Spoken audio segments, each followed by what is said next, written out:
Oil pulling அது எப்படி பண்ணுறது? காலையில் எழுந்ததும் எதுவும் சாப்பிடாமல் இதயம் வளத்தை வாயில ஊத்தி நல்லா கொப்பளிக்கணும், அப்புறம் அதை துப்பிடணும். இதுதான் ஆயில் புல்லிங்.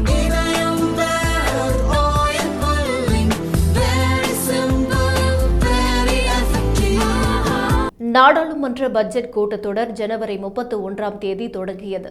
இதில் ஜனாதிபதி திரௌபதி முர்மு உரையாற்றினார். இதுகுறித்து பேசிய காங்கிரஸ் எம்பி சோனியா காந்தி, ஜனாதிபதி சோர்வடைந்து விட்டார், அவர் பாவம் என்று கூறினார்.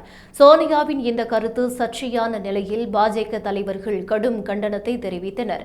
ஜனாதிபதி மாளிகையும் கண்டனம் தெரிவித்திருந்தது. இந்நிலையில் சோனியா மீது உரிமை மீறல் நடவடிக்கை எடுக்க கோரி பாஜகவின் 40 எம்பிக்கள் துணை ஜனாதிபதி ஜெகதீப் தன்கரை சந்தித்து கடிதம் வழங்கியுள்ளனர்.